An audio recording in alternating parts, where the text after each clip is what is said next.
Make science classes Ankita.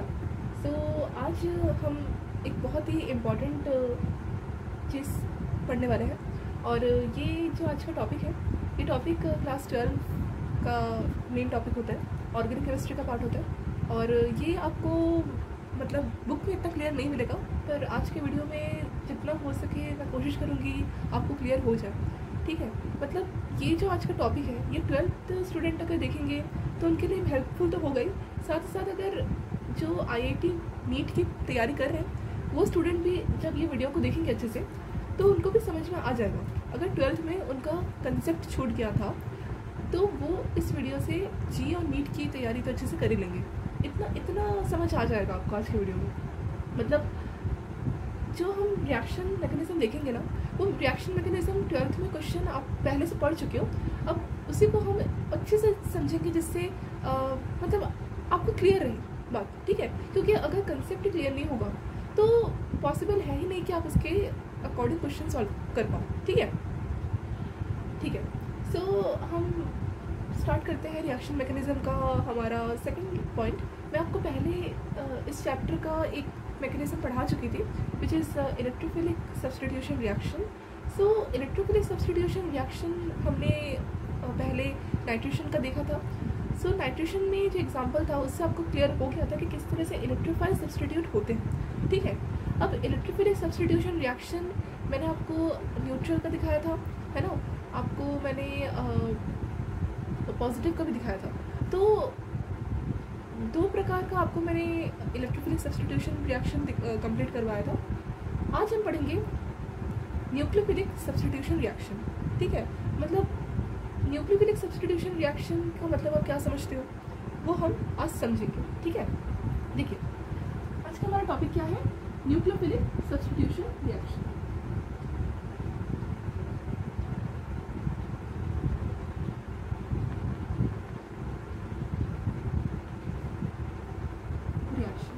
देखिए जैसे कि हमने इलेक्ट्रोफिलिक सब्स्टिट्यूशन रिएक्शन पढ़ा था, आज हम पढ़ेंगे न्यूक्लियोफिलिक सब्स्टिट्यूशन रिएक्शन। देखिए यहाँ से आपको ये वाला वर्ड तो पहले से क्लियर होगा ही, सब्स्टिट्यूशन। सब्स्टिट्यूशन का मतलब क्या समझते थे आप, किसी भी चीज़ को किसी चीज़ से रिप्लेस करना इज कॉल्ड सब्स्टिट्यूशन, ठीक है। पिछली बार हमने इलेक्ट्रोफाइल को इलेक्ट्रोफाइल से सब्स्टिट्यूट किया था, मतलब एक बैड इलेक्ट्रोफाइल को हमने गुड इलेक्ट्रोफाइल से सब्स्टिट्यूट कर दिया था, मतलब एक्सचेंज कर दिया था।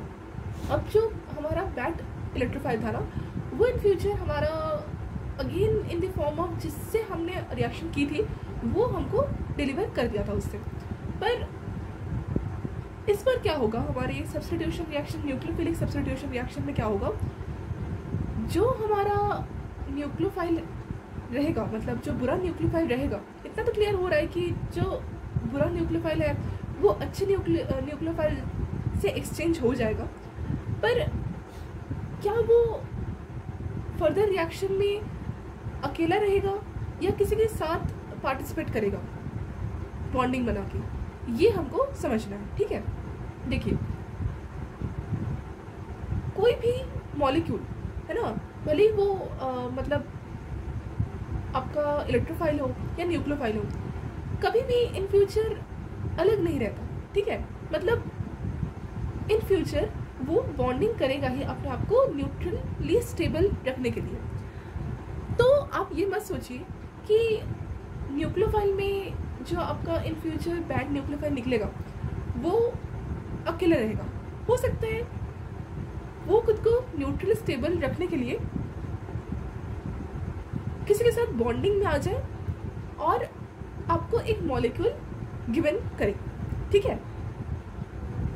अब जो हमने इलेक्ट्रोफिलिक सब्स्टिट्यूशन रिएक्शन पढ़ी थी ना, उसमें हमने इलेक्ट्रोफाइल को सब्स्टिट्यूट किया था एक अलग इलेक्ट्रोफाइल से, पर उसमें कोई एक कंसेप्ट ऐसा नहीं मिला था जैसे लिविंग ग्रुप, ठीक है। मतलब लिविंग ग्रुप जैसा कोई कंसेप्ट हमको इलेक्ट्रोफिलिक सब्स्टिट्यूशन रिएक्शन में नहीं मिला था। पर ये जो वर्ड लिविंग ग्रुप है ना, ये आपको बुक, अगर जो बच्चे बुक खोल के पढ़ रहे हो उनको समझ में आ रहा होगा लिविंग ग्रुप वर्ड क्या हो रहा है। देखिए लिविंग ग्रुप वर्ड है ना, ये लिविंग ग्रुप वर्ड ना न्यूक्लियोफिलिक सब्स्टिट्यूशन रिएक्शन में आपको देखने को मिलेगी, ठीक है। न्यूक्लियोफिलिक सब्स्टिट्यूशन रिएक्शन में आपको लिविंग ग्रुप वर्ड देखने को मिलेगा, ठीक है। तो लिख लीजिए, इन दिस रिएक्शन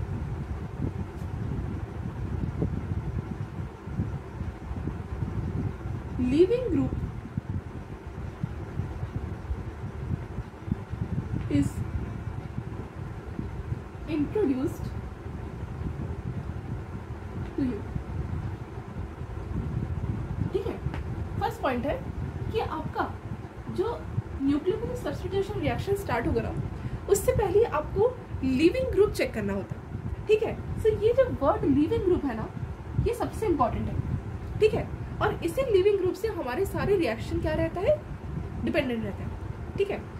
और इलेक्ट्रोफिलिक सब्स्टिट्यूशन रिएक्शन में हमने कोई भी लिविंग ग्रुप जैसा वर्ड नहीं देखा था, भले उसमें भी हमारा एक्सचेंजिंग प्रोसेस हुआ था, पर इस वाले केस में ना लिविंग ग्रुप मतलब जो एक्सचेंज होगा, जिस न्यूक्लियोफाइल से जो न्यूक्लियोफाइल हम एक्सचेंज करेंगे, उसमें लिविंग ग्रुप का एक जो मतलब आप बता सकते हो कि टेंडेंसी है, वो देखी जाती है, जो इलेक्ट्रोफिलिक सब्स्टिट्यूशन रिएक्शन में देखी नहीं जाती, ठीक है।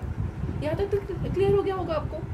चलिए अब हमको क्या करना है कि न्यूक्लियोफिलिक सब्स्टिट्यूशन रिएक्शन को समझने से पहले ये समझना है कि न्यूक्लियोफिलिक सब्स्टिट्यूशन रिएक्शन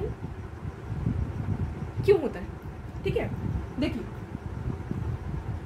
जैसे कि आपको पता है कि रिएक्शन को प्रोसीड करने के लिए हमको देखना पड़ता है कि रिएक्शन में बेटर रिएजेंट और बेटर सबस्ट्रेट मौजूद हो, ठीक है, जिससे जो आपका रिएक्शन है वो परफेक्टली इलेक्ट्रोफिलिक और न्यूक्लियोफिलिक अरेंज करके एक आपको बेटर रिएक्शन दे, फास्ट रिएक्शन दे।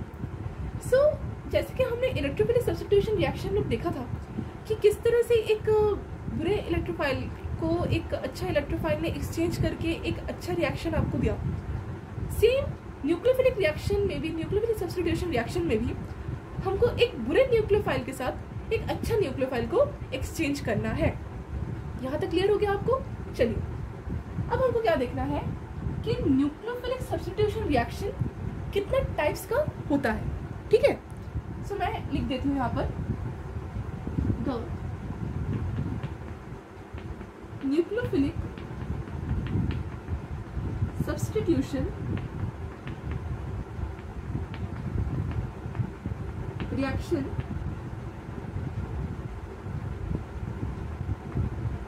RXL लिखे हुए, reaction is basically of two types. First है SN1 reaction, second is SN2 reaction. ये टू है ना रिएक्शन। सो हमने क्या देखा कि न्यूक्लियोफिलिक सब्स्टिट्यूशन रिएक्शन फर्दर दो टाइप्स का होता है, ठीक है। न्यूक्लियोफिलिक सब्स्टिट्यूशन रिएक्शन यूनिमॉलिक्यूलर होता है और second one nucleophilic substitution reaction bimolecular होता है। सो आप लिख लीजिए इसका फुल फॉर्म। ये S का मतलब होता है S का मतलब होता है सब्स्टिट्यूशन और N का मतलब न्यूक्लियोफाइल, 1 का मतलब होता है यूनिमॉलिक्यूलर। सो इसको कैसे पढ़ा जाता है? न्यूक्लियोफिलिक सब्स्टिट्यूशन यूनिमॉलिक्यूलर, 1 मतलब यूनी मॉलिक्यूलर रिएक्शन, और सेम न्यूक्लियोफिलिक सब्स्टिट्यूशन बाइमॉलिक्यूलर हो जाएगा SN2 में। मतलब यहाँ पर 1 स्टैंड्स फॉर यूनिमॉलिक्यूलर, SN1 में जो 1 है वो स्टैंड्स फॉर यूनिमॉलिक्यूलर वर्ड, और SN2 में जो 2 वर्ड है दैट स्टैंड्स फॉर बाइमॉलिक्यूलर। मतलब सेम न्यूक्लियोफिलिक सब्स्टिट्यूशन आप लिख दोगे और मतलब एग्जाम में पूछा जाएगा कि SN1 का मतलब क्या होता है, तो SN1 का फुल फॉर्म आप लिख दो। मतलब SN1 में आप लिखोगे S stands for substitution reaction, मतलब substitution word, and N stands for nucleophilic word, where 1 stands for unimolecular word. अब हम एक एक करके सीखेंगे कि इस सारे मतलब का मतलब ये यूनिमोलिकुलर वर्ड है, बाइमोलिकुलर वर्ड है, ये क्या होता है। ठीक है, चलिए SN2 का लिख देती हूँ। सेम न्यूक्लियोफिलिक सब्स्टिट्यूशन लिखने के बाद आपको लिखना है बाइमोलिकुलर रिएक्शन। ठीक है, यहाँ तक क्लियर हो गया? आपको समझ में आ रहा है ना?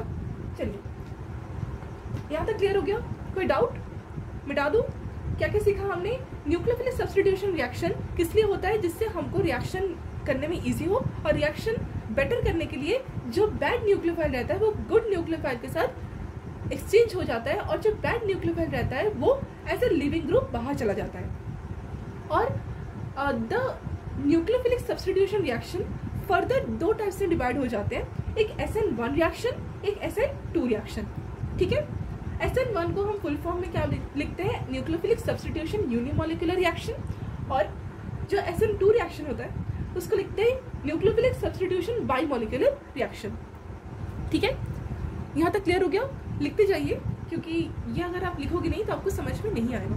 ठीक है, आप लिखते जाओ नोट्स में। बता दो, चलिए मिटा देती हूँ।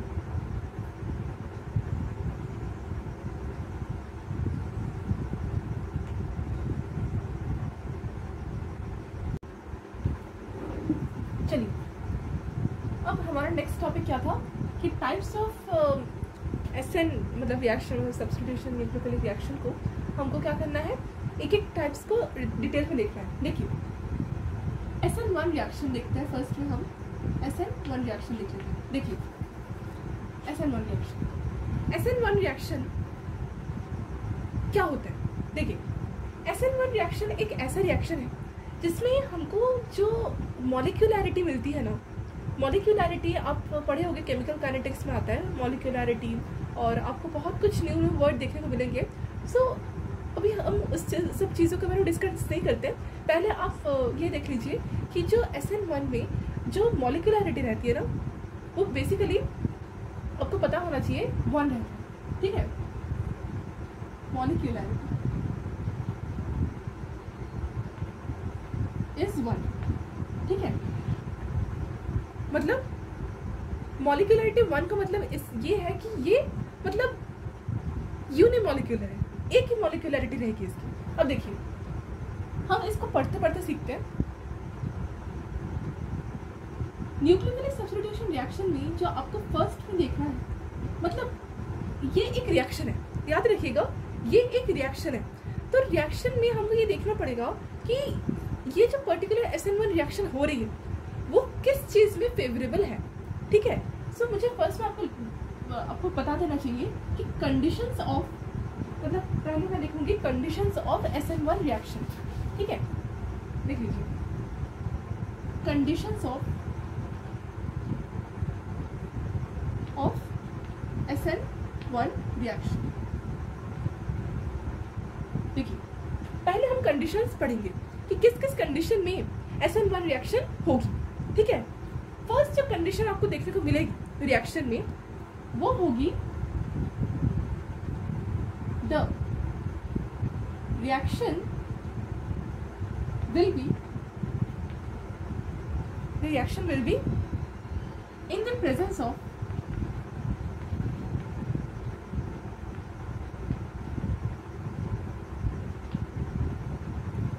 weak base. Okay, the reaction will be in the presence of weak base, and that weak base only behave as polar protic solvent. Okay, इसका ऐसे लिख दीजिएगा, पोलर प्रोटिक सॉल्वेंट। देखिए, अगर किसी बच्चे को समझ नहीं आ रहा है कि ये पोलर प्रोटिक क्या होता है, देखिए, प्रोटिक हो गया, पोलर। देखिए, अगर आपको ऐसा मतलब क्लैरिटी नहीं है कि पोलर प्रोटिक और मतलब ये क्या बताया जा रहा है, पोलर प्रोटिक मतलब क्या बताया जा रहा है, सो इसका आप एक स्टोरी से समझिए कि जो सॉल्वेंट है वो सॉल्वेंट एक्चुअल में दो चीज़ों में, मतलब दो फर्दर टाइप्स में डिवाइडेड है। एक है आपका polar protic solvent,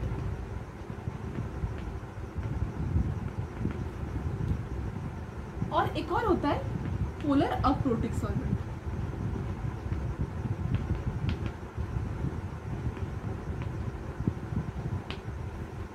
polar protic solvent और पोलर अप्रोटिक सॉल्वेंट में डिफरेंस क्या होता है? देखिए, पोलर प्रोटिक सॉल्वेंट आपका वो वाला सॉल्वेंट होता है जहां पर हाइड्रोजन बॉन्डिंग बनती है ऐसे एलिमेंट, ऐसे मॉलिक्यूल के साथ जो हाईली इलेक्ट्रोनेगेटिव एलिमेंट के साथ बॉन्डिंग करे हाइड्रोजन वाले। मीन्स अगर आप एग्जांपल से समझना चाहो, से एग्जांपल हो जाएगा H2O water, it may be ethanoic acid, vinegar भी बोलते हैं इसको, CH3COH, मिथेनॉल CH3OL, इथेनॉल भी हो सकता है C2H5OL, ठीक है, मतलब OH, ठीक है। सो मिथेनॉल, इथेनॉल, और आप बहुत सारी चीज़ों के एग्जांपल ले सकते हो। फॉर्मिक एसिड पे होता है, HCOOH होता है उसका फॉर्मूला। ये सब क्या है? पोलर प्रोटिक सॉल्वेंट, ठीक है। पोलर अप्रोटिक सॉल्वेंट के एग्जांपल होते हैं जो हाइड्रोजन बॉन्डिंग नहीं बनाते इजीली, और इनके एग्जांपल बहुत अच्छे अच्छे एग्जांपल होते हैं, जैसे एसीटोन। कैसे दिखता है acetone? C double bond O CH3 CH3, और ये जो CH3 होगा ये उल्टे में जुड़ा है ना, ये होता है आपका एसीटोन। तो ये टाइप्स ऑफ सॉल्वेंट है, ठीक है। वहाँ से वाटर आपका यूनिवर्सल होता है, ज़्यादातर वाटर के साथ लेते हैं आपका जो रिएक्शन। बाकी पोलर अप्रोटिक सॉल्वेंट हो या पोलर प्रोटिक सॉल्वेंट हो, ठीक है, हमको चेक करना होता है कि जो आपका SN1 रिएक्शन है वो it must be in the polar protic solvent. Okay, so first condition आपको क्या है SN1 रिएक्शन फेवरेबल होने के लिए? The reaction must be dissolved in the polar protic solvent. Okay, now अब polar protic solvent क्या रहते हैं? नेचर में वीक लुईस बेस, ठीक है। देखिए,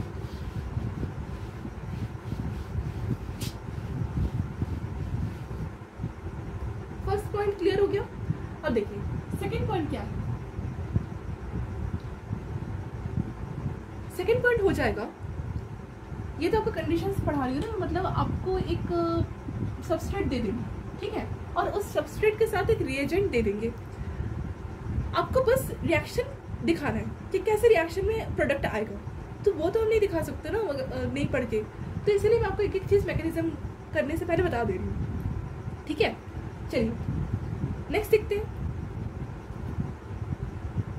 सबसे इम्पोर्टेंट वाला मैं आपको पॉइंट बता देती हूँ।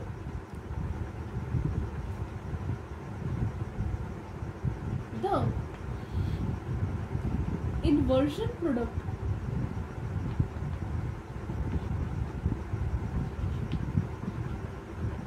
always dominates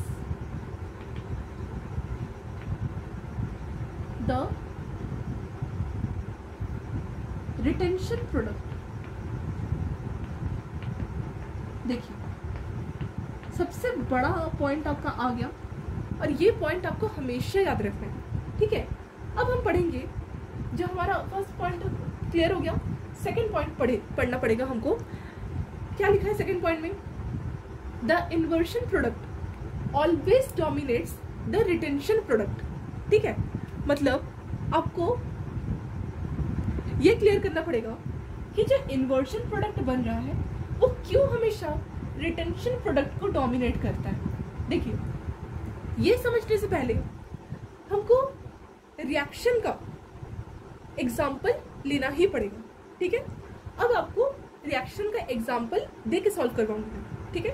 तो इसको मिटा देती हूँ मैं, फिर कंटिन्यू पढ़ेंगे।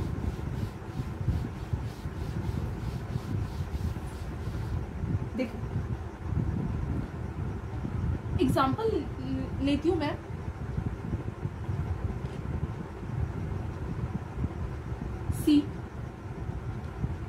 CH3 CH3 CH3 Br, ठीक है। CH3 CH3 CH3 ये क्या है? इस मॉलिक्यूल का एक पर्टिकुलर नाम होता है, it has some particular name. क्या होता है नेम? टर्शियरी ब्यूटाइल ब्रोमाइड, ठीक है। Tertiary butyl bromide, tertiary butyl bromide. Tertiary क्या होता है? टर्शियरी होता है 3 डिग्री कार्बन, मतलब वो वाला कार्बन जहां पर पर्टिकुलर फंक्शनल ग्रुप एडेड है, उस वाला कार्बन को हमको देखना है, और वो वाले कार्बन पे हमारे पास 3 कार्बन जुड़े होने चाहिए। आप देख सकते हो C1 C2 C3, ठीक है। आई रिपीट, आपको डिग्री बताने से पहले, कार्बन की डिग्री बताने से पहले आपको वो वाला कार्बन ढूंढना है मॉलिक्यूल में जिसमें डायरेक्टली फंक्शनल ग्रुप चिपका हुआ हो, एडेड हो, और वो वाले कार्बन पर इन फ्यूचर कितने कार्बन लगे हुए हैं, वो वाले कार्बन को हम बोलेंगे डिग्री मतलब उस वाले कार्बन को ही हम डिग्री मतलब काउंट करेंगे। और अगर आपका कार्बन एक कार्बन से जुड़ा है, उसका मतलब है वो वाला कार्बन 1 डिग्री कार्बन है, प्राइमरी। अगर कार्बन 2 कार्बन से जुड़ा हुआ है तो उस वाले कार्बन को हम बोलेंगे 2 डिग्री कार्बन। और अगर ये वाला कार्बन, जैसे हम एग्जांपल सॉल्व करेंगे, ये है आपका 3 डिग्री कार्बन, ठीक है। सो 3 डिग्री कार्बन आपको क्या रहता है? टर्शियरी नाम रहता है, ठीक है। और 3 डिग्री कार्बन को हमको देखना पड़ता है कि कितना कार्बन टोटली हो गया, 4, और 4 कार्बन का नाम होता है ब्यूटाइल, ठीक है। इसीलिए यहाँ पर ब्यूटाइल बताया गया है। और ब्रोमाइड मतलब ये जो पर्टिकुलर फंक्शनल ग्रुप जहाँ से हमने चेक किया था कार्बन का डिग्री, वो वाले फंक्शनल ग्रुप क्या है? हैलाइड। और हैलाइड कौन सा हैलाइड है? ब्रोमाइड, इसीलिए ब्रोमाइड नाम। अब देखिए टर्शियरी ब्यूटाइल ब्रोमाइड, ऐसे नाम आपको जहाँ दिख जाए वहां पर आप समझ जाओ कि SN1 रिएक्शन होने के चांसेस है ही है, ठीक है। मतलब मैं यहाँ लिख देती हूँ, ये एक्चुअल में एल्काइल ग्रुप है ना, तो एल्काइल हैलाइड बोला जाता है इनको। एल्काइल हैलाइड ऑलवेज शोज, ये नोट है ना, always shows substitution reaction, substitution nucleophilic reaction और एलिमिनेशन रिएक्शन भी होता है इसमें, ठीक है। सब्स्टिट्यूशन रिएक्शन और एलिमिनेशन रिएक्शन भी होता है, पर हम अभी एलिमिनेशन रिएक्शन की बात नहीं करेंगे क्योंकि वो सब टेम्परेचर के ऊपर डिपेंडेंट रहता है। अभी हम सिंपल ऐसी बात करते हैं without temperature giving, okay. Now यहाँ तक क्लियर था। अब हमारे एग्जाम्पल में मैंने आपको एक पॉइंट लिखवाया था अभी कि जो आपका इन्वर्जन प्रोडक्ट रहता है वो हमेशा डोमिनेट करता है रिटेंशन प्रोडक्ट को, ठीक है। सो उसी पॉइंट को मैं क्लियर करवाना चाहूंगी। देखिए ये वाला मैं मिटा देती हूँ क्योंकि आपको नॉमेनक्लेचर से समझ में आ गया, और ये वाला भी आपको क्लियर हो गया होगा कि एल्काइल हैलाइड जहाँ पर भी आपको दिख जाए वहाँ पर अब बेसिकली क्या करोगे? सब्स्टिट्यूशन रिएक्शन चेक करोगे, ठीक है। अब कहाँ कैसे चेक करना है ये सिखाया जा रहा है। देखिए ये आपको एक क्वेश्चन मैंने लिख दिया।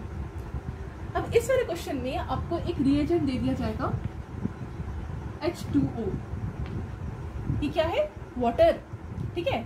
अब वाटर को आपको थोड़ा सा लिखना है खोल के, ठीक है। मतलब वाटर को अगर मैं खोल के लिखूँ तो वाटर का स्ट्रक्चर लिखना पड़ेगा। तो आपको मैं अगेन दिखा देती हूँ, ये वाले काम करती हूँ मैं, खोल के दिखाती हूँ। देखिए